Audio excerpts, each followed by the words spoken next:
World? That's a lot of us, right? Well, if you haven't figured it out by now, we're doing something a little different with worship today. Now, I didn't go as far as, we could have sang from The Little Mermaid or, Aladdin, but I decided that probably wouldn't be a good idea. But for me, the stories of Disney intersect our faith, our hymns, our scripture, and our everyday lives. I remember growing up Disney, and every Sunday night, it was the Disney movie of the week, and my mom would make popcorn, and we would sit and watch it together. Well, since 1937, many life lessons have been taught to people all over the world through Disney stories and characters. For me, Girl Scouts, Sunday school, and Disney made up a good portion of my childhood. For millions of kids, and when I say kids, I still mean all of us, have had our values shaped by what we learned in those movies. Now, I want, as a disclaimer, I'm not saying that Disney is a substitute for going to church or worshiping God or Sunday school. I'm not saying that at all. But there's a lot of moral instructions that Disney taught kids that parallel the scriptures. Some of those values are good is always rewarded and evil is punished. Faith is essential, faith in yourself and faith in something greater than yourself. And when you wish upon a star, your dreams come true is the John 3:16 of the Disney Bible. If we begin early enough, we can shape a life permanently. Would you shape a child's faith if you could? How do you shape your own? And would you do that permanently? Well, I want to take the movie Pinocchio, for instance. An old man, all he really wanted was to have a little boy, and he made a puppet, and it lay motionless on his workbench. So he did what might be expected. He knelt by his bed, and he looked up to the heavens. And then in a soft Italian accent, most of us would have prayed, but Geppetto didn't. And instead, he wished upon a star, and that resulted in a miracle. When Geppetto went to sleep, a nice little blue fairy came and breathed life into Pinocchio. It's a blue fairy and not an angel. And she told the puppet to let your conscience be your guide, to choose right from wrong so he could earn the gift of life. Good, solid, commendable morality, but no substitute for our Bible. When a Disney character needs divine intervention, magic is often the vehicle. Maybe it's a good fairy like in Cinderella, or Tinkerbell like Peter Pan. But you add a little pixie dust and something magical is going to happen. Webster defines magic as the means of manipulating spiritual forces to get what you want. But for us in our Christian faith, we surrender to God so that God can work through us to get what God needs. On the screen is the symbol of our Christian faith, the cross. And the cross was not Jesus' demonstration of magic. This is my body broken for you is not the same as this is my pixie dust sprinkled on you. A lot of you said you've been to Disney World, so if so, you've probably walked down Main Street, USA, and there are shops and restaurants and anything you can imagine. But have you ever seen a church? Disney World is advertised as the happiest place on earth and not the holiest. Disney's purpose was to entertain the world and not to save it. But Disney does offer some wholesome entertainment. You can take your kids or grandkids to Disney World or even a movie, and you don't have to worry about them being corrupted or coming home with a nightmare. Instead, they're going to fill you with the greatest joy and say, "Thanks, Grandma." And that's something all of us want to feel. If you compare, we have Jesus as our main character. But to Disney, it's Mickey Mouse. He's the epitome of a good guy. There's nothing bad about him. He's never done anything sinful in his life. And when you run into Mickey at Disney World, he's all goodness wrapped up into joyfulness. If you look in the book of Galatians in chapter 5, it talks about the fruits of the Spirit, which teach us how to live a godly life. And those are love, joy, peace, patience, and love. And you just described Mickey Mouse. But let's jump ahead to today's lesson that Rick read for us.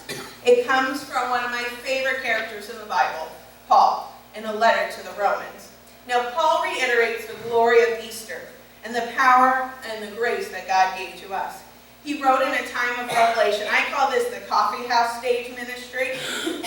And he was slowly responsible for spreading the rise of Christianity across the Mediterranean. And this was a big deal in 50 AD. So because of Paul, today we celebrate the life of the church, the resurrected body. We read from the scriptures and learn about grace and love, all because of Paul. Well, what Paul teaches us is that throughout the year, we're still in that celebratory mode of Easter. But now we need to look forward. We've triumphed over sin and death. And because of Jesus, we are now saved. And because of Jesus, we have peace. Peace is a gift. And now it's kind of turned in a state of being. Or is it? Are you at peace? Do you have a mental calmness with no anxiety? Or is work getting to you? Maybe it's the dreaded B word that you don't like to talk about at the dinner table. You know, bills. Or maybe it's grades. Maybe it's family or dating relationships. Or maybe you're not over last night's loss of your favorite game. But Paul encourages us that through these problems, we should take pride. And that's hard to swallow, that we should be proud of having stress, pain, and fear. I don't think any of us want that. But peace is something that's easy to define, but it's harder to find for yourself. For some, it's a walk on the beach, or maybe it's hiking through the Himalayas, laying in front of the TV on a cloudy Saturday morning, having a nice dinner with your whole family. Maybe it's hearing the words, "I love you," or it's watching your favorite football game. I read a quote this week which made me really compare my sermon to Romans chapter 5, and it says, "Trouble produces endurance, endurance produces character, and character produces hope." And I read that in a sports magazine. So it shows you that our faith parallels other genres. And when I read this over and over, I thought of all the characters in my life. All of the people, and the family, and the friends. And the more I thought about it, I realized that even though I'm an independent, hardworking woman, I'm still a kid at heart. And I'm still a kid because of Disney. My life is full of characters. Tiggers, Mary Poppins, Mickey Mouses, Goofies, and the occasional Disney princess. I understand what real trouble is like. And after every storm, I'm learning once again that I can find peace. And I realized this peace was taught to me self-consciously years and years ago. And this morning I want to share with you some lessons that Disney has taught me about peace. And you can get peace a lot easier than having a spoonful of sugar, wishing on a star, having happy thoughts, or having 7 dwarfs to protect you. So the first is in the movie Hercules. Hercules is a demigod, and he's growing up and going through life trying to figure out where he belongs. Does he belong on Mount Olympus with Zeus, his father, or is he just a mere mortal like the rest of us? The story of Hercules is fun, tragic, a little ridiculous, but inspiring. He has to deal with monsters and gods and Hydra and even some little demons, all while trying to discover who he is, what he's capable of. And he learns that his true source of strength isn't being able to lift up the Greek Colosseum, but it's love. In a lot of ways, Hercules is just like us. He learns that his parents' love, his friends, and the damsel in distress are all there to support and protect him. So he finally has the ability to choose to become the person he's dreamed of, the legend, and in the famous words of Michael Bolton, he's able to go the distance. Through Hercules, I learned that God gave us love to fuel our passion, our dreams, and our desires. And it's the people that we surround ourselves with that can help us accomplish our goals. We need each other, otherwise God wouldn't have given us all of us. Our second movie is Alice in Wonderland. A girl travels through a mysterious world looking for a way to get back home, but she only falls deeper and deeper and deeper into the rabbit hole. And then she has to face a wicked Queen of Hearts. Have you ever felt like this? You're lost, taking turns, going in different directions, falling further and further into the crazy world. And you just feel like you never get back on top. There's so much around you, so many opportunities, so many people. And all you're trying to do is to do your best. I feel like Alice on a general basis. It's a crazy world filled with mad people, crazy situations, and occasionally a queen who'll take your head off. But God teaches us that we have to do what's right and make the most of our time here in Wonderland. For 2015 for our church, it was a tough year. And what I learned is that time is a gift, and we need to make the most of that gift and not waste it. You may have seen A Bug's Life, and this is all about bugs. Looking to save an ant colony, the accident-prone Flick searches for the answer to a problem he's created. He finds circus bugs who aren't the heroes he was quite looking for. All Flick is like us. He wants to be a helpful member of society and help his family. But he made a really, really big mistake. But instead of running from it, he decides to fix it. He reaches out and finds friends, people, well, bugs, that are willing to back him up, protect him in the way of life when he needed it most. They aren't like his family. They're outsiders. They're weird and they're eclectic. But they have so much to offer, and they become the next best thing to heroes, his friends. In times of trouble, you learn who really has your back, and those for Flick were these friends. God showed me through this movie that family doesn't have to be your bloodline, and that for us, for me, most of my family lives far away, and that I have truly found that I can find friends in the unlikeliest of places, even in Riverton, Illinois. The Lion King is actually full of biblical illustrations. The Lion King introduces children to issues about God, about good and evil, power and rebellion, destiny and responsibility. And it truly echoes the Bible. The Bible uses a lion as an imagery to represent Jesus. The lion is the king of the beasts. And in the Bible, Disney totally overlaps that. If the lion is the king of the jungle, then Jesus is king of the universe. But I want to focus on the past illustration. Simba is haunted by his past, and he really is the true king when his father Mufasa dies. And it takes the help of a couple of misfits to realize his potential. As a young, inspiring king, Simba was destined for greatness, and he let his kingdom fall through his paws. And what God teaches us is the past is very influential in our future. It can change our life, and it can change our course.